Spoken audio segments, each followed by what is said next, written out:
Се враќаме во студиото, како што најавивме, тука е професорот Јанко Бачев, воедно и председател на Единствена Македонија. Господине Бачев, добре дојавте во студио 10. Добар ден за гледачите на ТВ24. Да почнеме со резултатот од локалните избори. Вие настапивте на локалните избори. Ако не се лажам, имавте советнички листи, објавено во повеќе општини. Па еве, како прво прашање, како поминавте на локалните избори, дали сте задоволни? Па, тоа што го очекувавме како резултат, морам да кажам дека не го постигнавме, инаку настапивме со 29 кандидатски листи низ Републиката.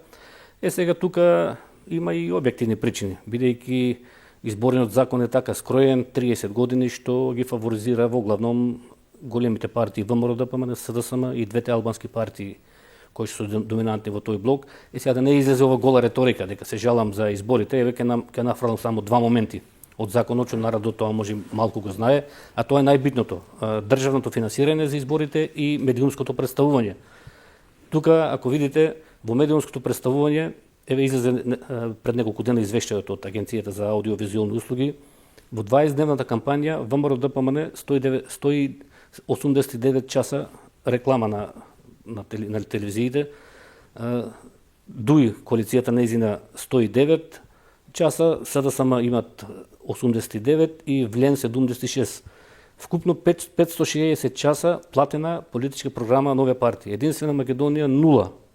Повторам, 0 минути на телевизиите во тие 20 дневна кампања. Во делот на финансирањето, во законот се запиша овие големите партии, може да се потрошат најмногу 3 евра од гласач. Во Македонија има околу 1.800.000 гласачи, по 3 евра, тоа се околу 5.400.000 евра, и тие пари државата ги дава за финансирање на партиите за време на изборите.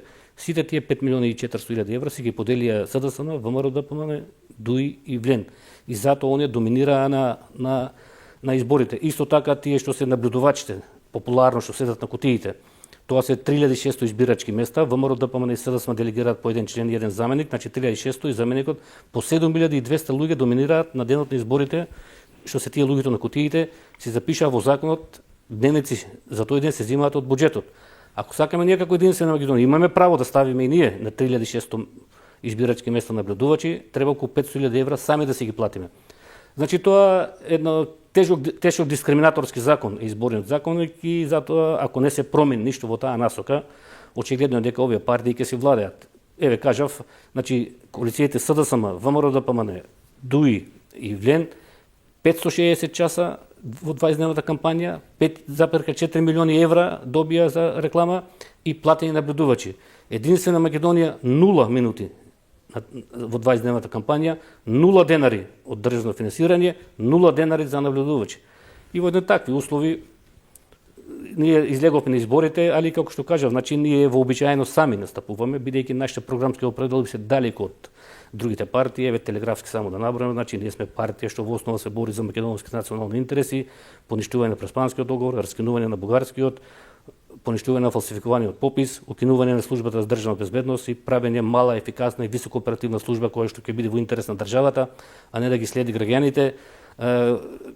Ревизија и одземање во криминалната приватизација и во постприватизацијата, значи тие се определи кои што се далеку од сегашните партии. Ова поврзано со финансирањето на политичките партии се актуализира особено со случајот со Левица, која има и претеничка група во собранието, која исто така и беше забрането и да се рекламира нити доби државни пари. Сега гледаме дека повторно има некакви најави за донесување на нов изборен закон во собранието. Мислите ли дека ќе се случи тоа, или дали мислите дека доколку и се донесе нов изборен закон, дали би се решиле овие аномалии, например ова со финансирањето на помалите политички партии, дали ќе се направи Македонија една изборна единица, дали ќе се направат отворени листи, нешто што вие што сте помалите политички партии се залагате цело време? Па во делот на финансирањето сум песимист дека тоа нешто ќе се направи, бидејќи и овие странските најрелевантни опции од ИХР излегува дека изборите се фер и демократски. Како може да бидат фер и демократски кога пред малку ви кажав?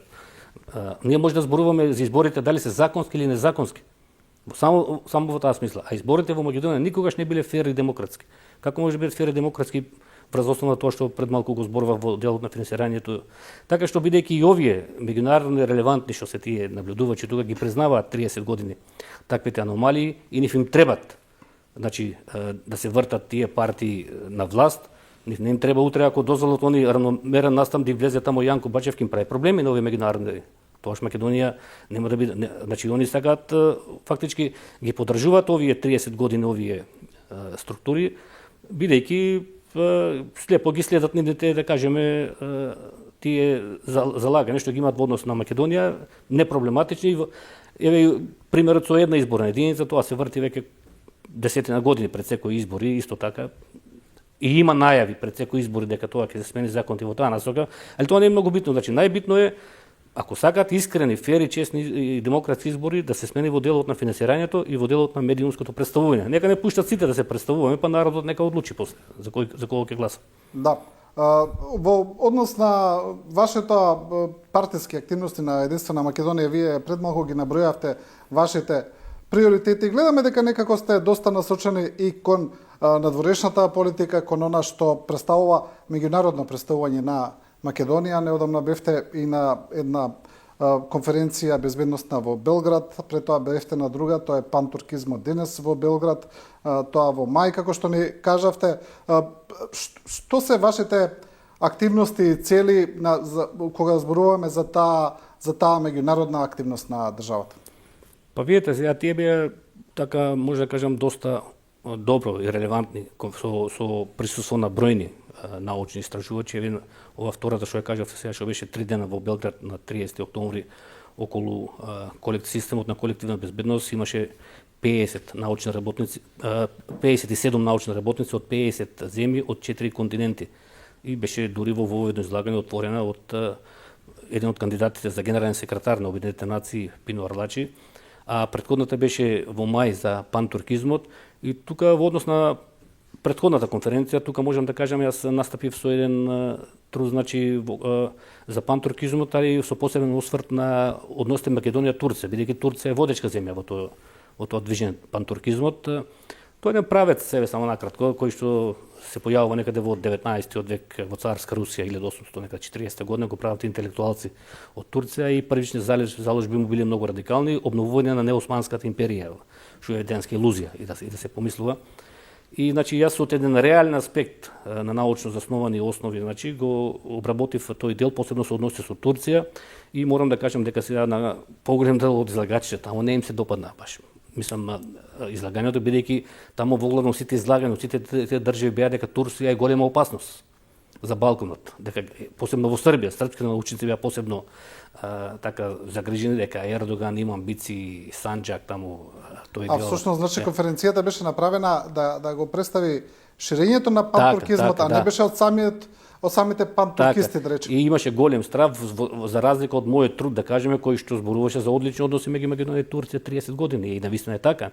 Ние од 90-та година навака, значи, Турција е наш искрен пријател и застана на страната на Македонија и на македонците со тој спор визави со Грција што почна во 90-ти. Така да тие односи и јас тоа моите истражувања таму тоа со факти и докази го докажам дека во Македонија нема такви амбиции за обновување на таа неосманска империја што пројавува одреден страв посебно кај научните работници што беа од Србија, исто така во тој дел и тие научници што беа од источните земји, зборува во тој глас, имаше од Русија, од Белорусија, од Грузија, од Казахстан имаше исто, од Азербејџан имаше исто излагачи. Значи во таа конотација, меѓутоа мојот дел, како што спомнав, беше значи во тој осврт на односите Македонија Турција, тука со еден збор кажано, значи тие односи се одлични меѓу Македонија и Турција. Турција уште на почетокот застана за Македонија, дури ако се сеќавате да сега вие сте помлад 91 година кога дојде тука Тургут Озло, тогашниот турски председател во посета на Македонија, со Киро Глигоров се сеќавам беа во посета на џамија на Бит пазар и од самото излегување од џамијата даде многу убава корисна изјава Тургут Озло, кога јасно кажа дека безбедноста на Македонија е грижа на Турција. Во тоа време кога беа тие провокации, летаа тука, прелетуваа грчки борбени авиони над Македонија, па тоа фамозно кафе Муабет Мицотакис, Милошевиќ дека ќе делат Македонија, тоа беа едни турбулентни времиња. Така да се значи, мојот дел беше во таа насока, моето истражување, а втората конференција беше во однос на колективната безбедност. Тука настапи со еден труд на системот на колективна безбедност преку Обединетите нации и модели за ревизија на самиот систем на колективна безбедност. Исто така таа конференција беше добро посетена со голем број научници. Сега значи така во тој дел значи еве сега имам веќе уште неколку покани до крајот на годината исто за учество на конференции. За да завршам со прашање што ме прашат, значи моите активности се воглавном и покрај политичкиот дел и во таа насока па не е се политика, значи во еден дел и во науката. Да, кога се зборува за единствена Македонија, влада една перцепција во државата дека вие сте партија која е анти-НАТО, анти-ЕУ, дека вие се залагате за поврзување на Македонија со Русија, па и со Кина, но кога ги гледаме вашите излагања, излегува дека не е баш така.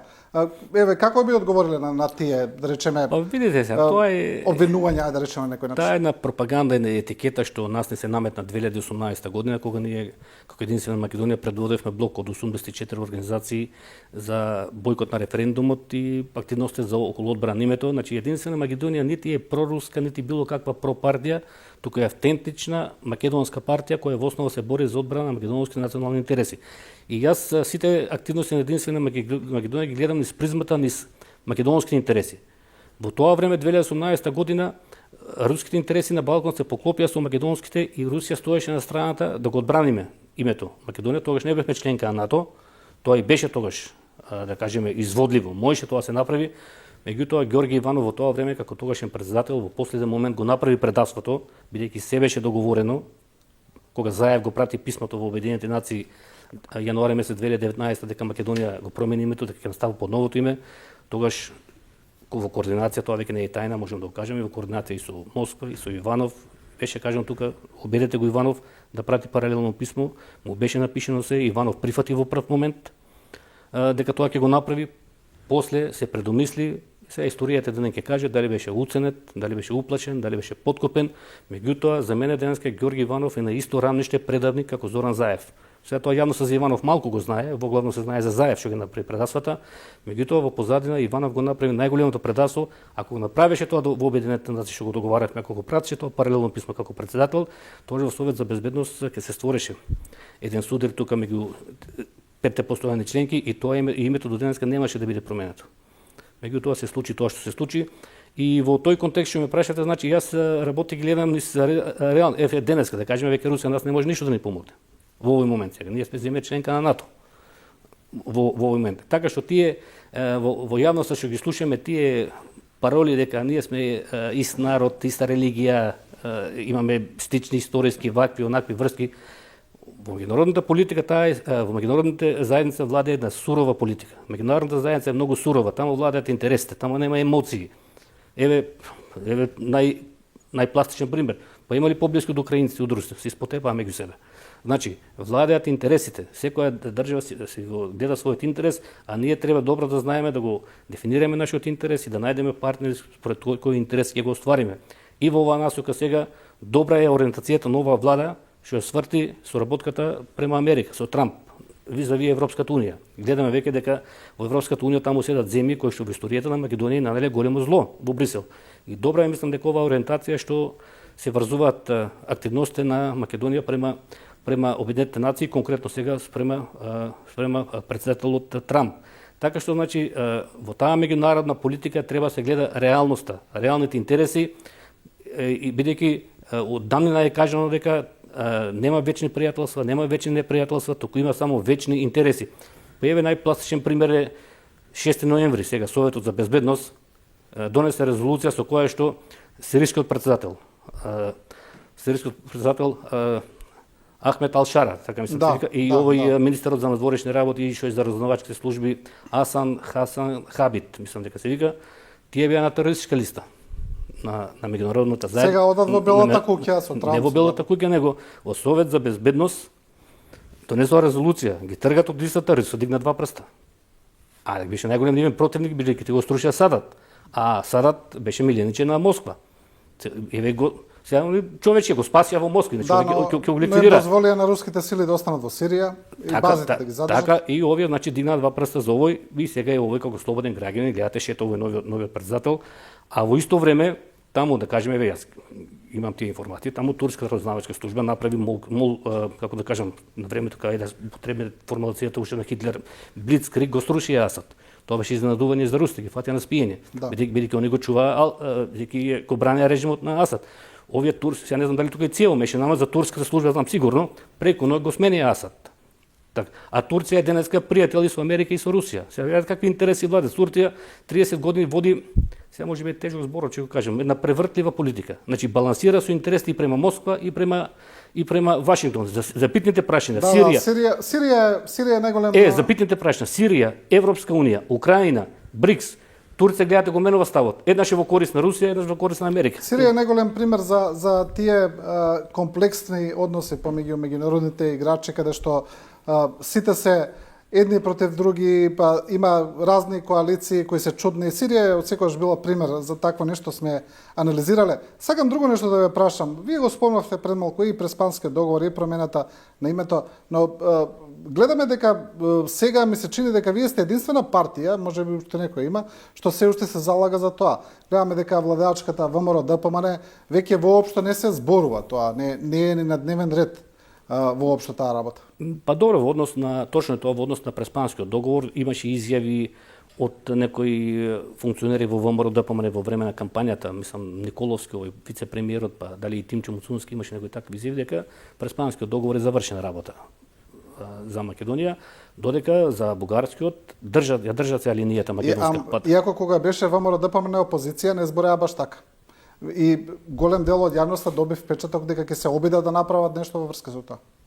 Па да, па видете сега реални да бидеме во овој момент, значи да се поведе постапка, да се поништи овој Преспанскиот договор, а има основи за тоа, бидејќи според меѓународното право тој договор може да се поништи, може да се поведе постапка.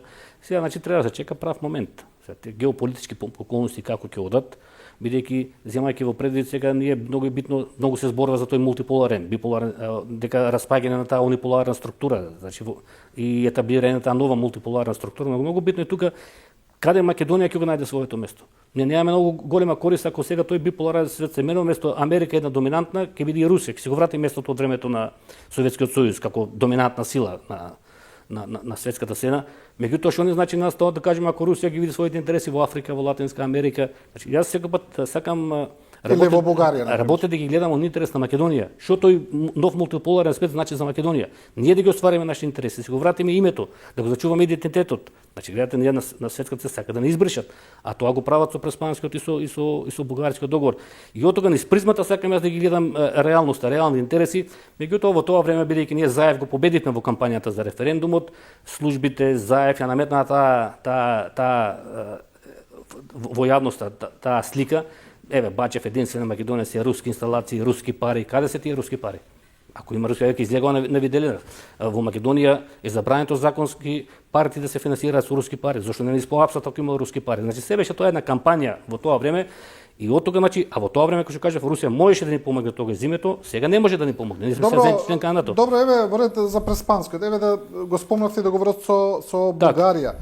Договор за добрососедство со Бугарија, значи да бидеме попрецизни. Гледам дека ни тој не се спомнува веќе. Знаеме сега за ова што зборува власта во однос на односите со Бугарија, за преговарачката рамка, за се е тоа окей, но тој договор со Бугарија воопшто не се спомнува. Дали да се направи нов договор, дали да се поништи тој или било што, воопшто не се спомнува како да не постои. Иако тогаш беше многу демонизиран, напаѓан и така натаму. Видете се, договорот со Бугарија има една интересна работа, што еве јас, бидејќи тоа е моја потисна научна специјалност, меѓународно право, меѓународни односи, има посебна работа, бидејќи ние спомнав на почеток сме партија која во основа се бори за одбрана на македонските национални интереси. Еве ќе искористам оваа прилика, во тој договор ќе кажам можеби две работи со јавноста воопшто не ги знае и власта. Значи во тој договор има и корисни работи за Македонија. Генерално тој е штетен, бидејќи со членот 11 се бришат македонците во Пиринска Македонија. Меѓутоа таму тие што го пишувале договорот, условно кажано експертите на Заев и на Бојко Борисов во тоа време направиле голем превид во самиот договор и таму има некои формулации што се во исклучува корист на Македонија, меѓутоа еве да земам од незнаење, можеби нашето Министерство на дворешни работи не ги користи тие работи. Сега гледате генерално што се случува. Например, што? Еве сега, например, ако ги земете сега бугарските и грчките премиери и председатели, секоја втора реченица им е да се почитува договорите, да се почитува меѓународното право. Значи, сега да не звучи грубо, значи не се местат баш како што треба спортски кажано, пенални местат. Одлично. Чим сакате според меѓународното право, значи нашата власт сега треба да излезе од таа дефанзивна политика и да афирмира еден офанзивен пристап и ја тука ќе им посочам две работи кои што треба да ги искористат. Гледате, сега имаме ние мешовита комисија, македонско-бугарска. Да. Таа комисија се состанува во Скопје, во Бугарија, и во таа комисија се расправа само за македонската историја и образовни прашања. Почна од Самуил, од Гоце Делчев, па дојдеме. Али ако го видите договорот таму, членот 8, добро ако се испротолкува, значи толкувајте го како сакате, и граматично, и јазично, и телеолошки, и систематски, значи сите и логички. Таму ако видите во тој договор има една формулација, не зборува за историјата на Македонија, него има формулација во множина, историските и образовни прашања, значи бидејќи во множина, произлегува дека треба да се испитуваат на двете земји. Значи таа комисија да работи на објективно и на научно засновани автентични докази засновани на историски извори, историјата и образовните прашања на двете земји. И ако тоа се случи сега, тоа е во договорот, таа е интенцијата, духот на пишувањето на договорот, тоа е членот 8. Значи во множина е формулацијата и не зборува за Македонија, него за двете земји. И ако сега тоа се направи, ако нашата влада тоа го афирмира, дајте луѓе, да, еве во Скопје зборуваме за македонска историја, кога ќе отидеме во Софија, дајте зборуваме за бугарската историја. И ако тоа прашање се отвори, сме ги решили сите работи. Бугарската историја е јасна. Што би можеле ние ајде да речеме да оспориме во однос на бугарската историја, како они си ја пишуваат? Јасно е, ако ние сега го наметнеме први тоа прашање, во духот на меѓународното, во духот на јазикот на кој што е пишан договорот и во духот на меѓународното право, ако се држиме строго за договорот, треба на дневен ред на комисијата да бидат историјата на двете земји. И кога ќе оставиме тоа на дневен ред, цел свет ја знае бугарската историја дека до 6 век таа била ханот Аспарух, таа е старот татарска бугарска држава. До 6 век христијанството го примат во 9 век. И се знае, значи, историјата, значи, јасно ќе се разграничи македонската бугарската историја. Значи, сега треба да се наметне тој момент од членот 8 од договорот, значи да се испита, да се стави на масата двете истории и со тоа се завршува целата ова работа на негирање на македонскиот јазик и идентитет историја, бидејќи никој нормален историчар во светот нема да го негира тоа. Сите знаат дека старата бугарска држава настанува во 6 век со ханот Аспарух, тие се од татарско-монголско потекло, си го имаат стариот бугарски јазик и после во 9 век го примаат христијанството. Тоа се неспорни факти историски, не може никој да го негира и гледате го ова, си го задржуваат старото татарско име Бугарија и знамето ако им го видите на бела, црвена и зелена основа, единствено знаме денеска има Република Татарстан. Такво знаме има. Истото што го има Бугарија. И значи сега е битно Македонија еве опатувам денеска апел од тука. Тоа е многу битен момент што никој не го гледа. На дневен ред е само македонската историја, договорот не вика така. Значи добро протолкувајте го, формулацијата е во множина. Тоа е едниот момент. Вториот момент е Добро, ние само сакам ова да кажам, ние искрено реално немаме ниту информации што работи таа историска комисија, ни сега, ни за време на минатата влада. Значи, само слушаме некакви одбреси, некакви рефлексии од таму, но ние не знаеме, можеби разговара за тоа, не знаеме. Па не знам сега и составите на тие комисии, за мене е непоимливо во таа комисија да нема експерт по меѓународно право. Таму се некои филозофи, историчари, мора таа да биде малку пошироко и првичната беше таква. Значи мора да вие да ставате таму во таа комисија членови од повеќе, еве сега јас ова што го кажувам, ова е од аспектот на меѓународно право. Еве уште еден аспект од таа страна. Пред неколку дена читаме се состанале, нашите им ги пратили учебниците по 6 и 7 одделение по историја во Бугарија на рецензија. Тоа исто се прави катастрофална грешка, исто е тоа мислам дека од незнаење од наша страна. По меѓународното право државите се суверени за прашања што се исклучува внатрешна надлежност. Тоа го поредува повелбата во членот 7, каде јасно кажува дека ниедна држава не може да се меша во внатрешни прашања. Сега некој ќе каже има меѓународен договор, а во договорот е точно, стои дека од тие образовни прашања треба да се разгледуваат, тоа е точно. Меѓутоа, во повелбата таму во членот 103 има една одредба која вика дека обврските што произлегуваат за државите членки од повелбата и обврските што произлегуваат од еден меѓународен договор, предност имаат обврските од повелбата. Значи, сега имаме судирни обврски. Според меѓународниот договор со Бугарија треба да се испитуваат образовни прашања, а според повелбата тоа е забрането, не смеат. Тоа е исклучиво внатрешно прашање на секоја држава какви учебници ќе има. А тоа е први понижувачко и срамно, вие сега нашите учебници за 6 и 7 година не им ги пратите во Софија, таму во Софија одат на рецензија. Тоа за една суверена држава е прво според повелбата државите се суверени на меѓународната сцена и треба совесно да си ги исполнуваат обврските од повелбата. И сега што најбитно значи што кажа според тој член 103 од повелбата, ако дојде до судир меѓу обврската од договор и обврската од повелбата, предност има повелбата и нашите не се обврзани по меѓународното право да ги даваат учебници на рецензија во Бугарија. Да, но имаме ли тука едно политичко лицемерие? Јас еве ќе прашам, не навлегувам во тоа дали е тоа правилно или не е правилно, зборувам само за политичко лицемерие, бидејќи се случува нешто сега ВМРО ДПМН го прави истото за тоа што го обвинуваше СДСМ, дека го прави со историската комисија. Па видите сега, тука мора да бидеме реални, ВМРО ДПМН оваа влада држи промакедонска линија во однос на бугарскиот договор. За сега јасно се кажува дека нема да се прават пазари на штета на националниот идентитет, додека СДСМ заев договорот што го склучи за Бугарија во членот 11 ги брише македонците од Пиринска Македонија. А оваа влада сега јасно кажува, не е проблем Бугарија, ќе ги ставиме во уставот, дајте гаранција дека тоа е последно. Иако гаранциите на меѓународната сцена колку важат, тоа е друга работа, меѓутоа значи за преспанскиот кажав дека не се спомнувам, меѓутоа за овој бугарскиот да видиме реално спрема Бугарија, значи се држи таа линија промакедонска, сега дали ќе се издржи, јас верувам дека треба да се издржи до крај, бидејќи јасна е интенцијата дека и утре се стават бугарите во уставот, на тој пат на Европската унија таму ќе поменат уште години и ќе се барат и други отстапи. Меѓутоа сега битно е тука сега оваа влада да заигра на меѓународното право. Дури не е ништо страшно во Брисел таму во Европскиот парламент да инициират една декларација да се донесе таму. Ајде да донесеме декларација дека спорот Македонија Бугарија ќе се реши според меѓународното право. Еве ги, грчкиот премиер Мицотакис, бугарскиот Радев, нивните председатели, секоја втора реченица им е да се почитува договорот, Меѓународното право, одлично. Зошто ние сме во дефанзива, тоа не е јасно, а токму според меѓународното право сите факти и докази се на наша страна. Да, но гледаме кога доаѓа таква работа во Европскиот парламент, така беше и во германскиот Бундестаг, дека токму тие десни конзервативни партии застануваат на страната на Бугарија, додека левите партии во Европскиот парламент ја туркаат македонската позиција, предводени од словенечките европарламентарци и останати, но ние десни кои се сестрински партии на ВМРО ДПМН во принцип застануваат некако на страната на Бугарија. Сега тоа претпоставува една друга ситуација која што ние 30 години пак ја немаме. Тоа представува жестоко лобирање. Ние мораме во Брисел да имаме најмалку 10 луѓе. Ако треба луѓе ќе се платат таму. Не немаме човек таму, да кажеме постојани, јак тим што секој ден ќе лобира во Брисел. Отидете сега тие да видиме реално, тие пратеници таму во Европскиот парламент, некои си од Лихтенштејн, тие не знаат каде е Македонија или па да знаат за спорот Бугарија Македонија. Значи сака лобирање, тие луѓе да се запознаат таму. Кој гласат? И Бугарија тоа што викате што го постигнува, го прави со силно лобирање. Сега не е во предност, има пратеници во Европскиот. Не сме земе членка на Европската унија, немаме таму пратеници. Меѓутоа тоа треба со еден постојан тим во Брисел, што денонокно ќе бидат таму, денонокно ќе лобираат кај тие европски институции.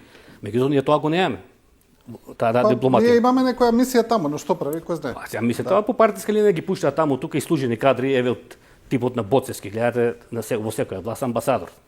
Такви ги редат, да кажеме, одработуваат за властите и ќе дојде време и ги редат таму амбасадори, а нема никакво знаење, постигнување или достигнување. Значи во Брисел се сака јак тим што државата ќе го плати, ќе одвои средства од буџетот и тој тим таму денонокно ќе лобира.